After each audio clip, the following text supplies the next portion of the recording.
Okay, so my pasta's been on for the boil for the last 3 or 4 minutes, and you can see it's just starting to bubble up a little bit. So I've had it on high heat.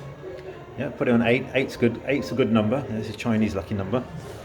And we, as a trick, right, so little tip, little drizzle of olive oil goes wonders, just to prevent them from sticking to each other. And I'll take you to the next step. Okay, now I just want to show you the base ingredients of my Tarqa pasta. We've got here peas, frozen peas, and sweet corn with onion. I think that's more than enough. I did anticipate having 1.5 onions, but I think that's more than enough. And these are the sauces that I'm going to be putting in. Depending on how runny pasta you want, so I might actually leave this out. I don't want it too runny. With chilies, abundance, depending on your taste. All right, let's see where I am. Okay, I'm at the stage now where it's starting to bubble. Best advice at this point, just to turn this down to number 5's good. Yeah, 5's a good number. And then what I recommend is with the fork, just to run through this so it doesn't stick to the bottom. Okay, like that. We're about go right to the bottom. Okay, so I've been through that. There were some of them sticking to the bottom, so that's all cleared.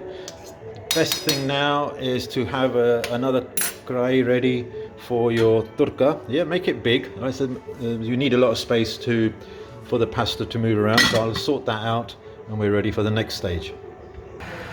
Okay, so for the start of my tarqa, make sure it's a low heat. Yeah, 3 is a wicked number. We'll take 3.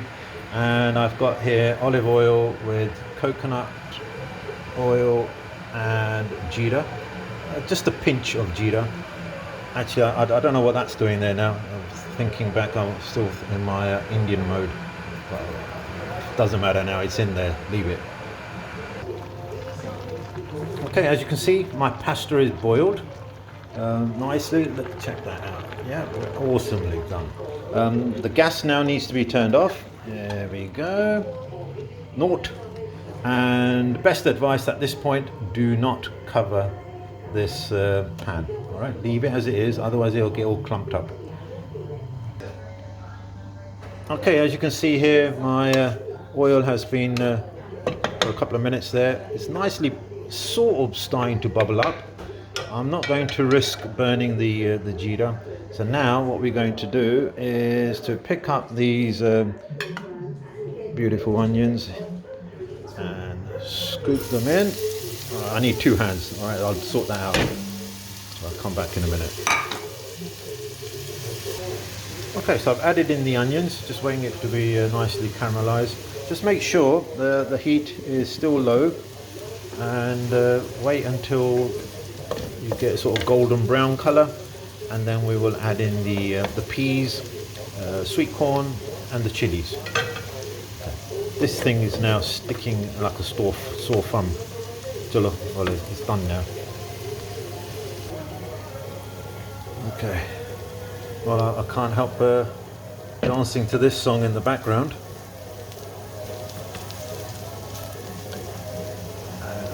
There we go. Right, now at this point, when it's just about getting a bit golden brown, you've got to add a little bit of Himalayan pink salt. Don't have to be that one, it can be any table salt, just to prevent the onions from going brown.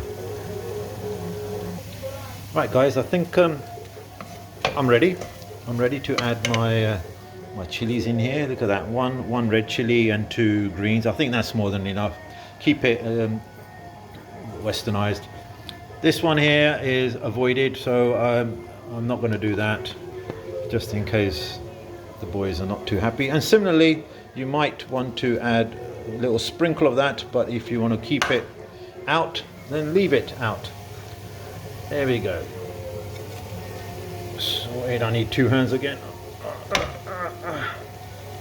Okay, back to that. So the chilies have been in there for about a minute or so. I have raised the temperature, yes, sort of medium heat. And what I'm going to do, I think I'm ready to add the peas.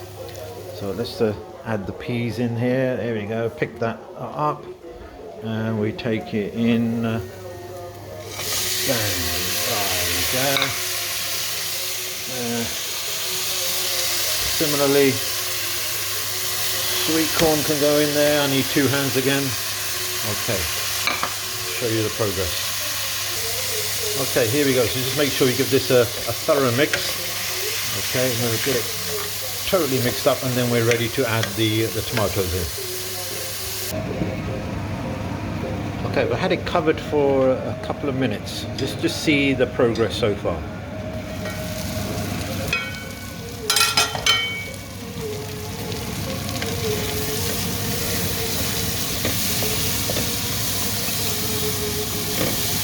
Now we've got to make sure here that the peas are cooked fully before adding the tomatoes, and just testing that on the side here. I don't think it's ready yet, so give it another couple of minutes and we should be ready to add these beauties over here. Check that out. Right, I think my peas are ready now, so what I'm going to do, I'm going to take the contents of the pasta and put it in with the peas and the sweet corn, and then add this afterwards. Okay, so the contents of the pasta, after it's been drained out, have been added to my tarqa, and I'm just going to give that a bit of a mix before adding in the tomato. Add in both of this one and the passata, both of them been added in, and what we do with the 2 spatulas, we're just going to slowly mix them up. Okay, not too fast, and just make sure it's thoroughly mixed. Okay, so give me a couple of moments to do this, and I'll come back to you. Okay, I've given it a thorough mix, and we're at this stage now. Wonderful. So a tip, what I suggest you do with the remaining sauce, that which is covering the jar, just mix up a little bit of water, and then we can just sprinkle that over the top, so nothing's gone to waste, or minimize the waste anyway.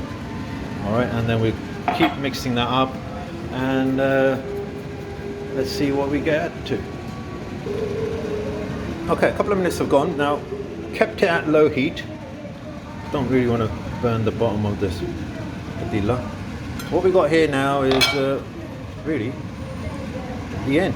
If you really want to go a little bit one step further, you can garnish it with a little bit of I don't know, some sprinkle of garam masala or anything. But leave it as it is and enjoy this wonderful tarqa pasta with Indy's twist. Okay, earlier today I just been to the shops, and I sort of found these. Now on first sight they might say, well, what you got here, bananas? Well, it looks like a banana, it's actually plantain. I'm going to make chips out of these. Alright, so this is your they might say banana chips, going to be made from this. So after I made these banana chips, I think I deserve a nice cup of coffee with either lemon drizzle on the left or carrot cake. What a beauty. So that awaits for coffee time in another possibly half an hour or so. And there we have it, the finished product, tarqa pasta. And what I'm going to do, I'm just going to sprinkle some of my cheddar cheese on top of that, and then have my slice of cake. Sorted.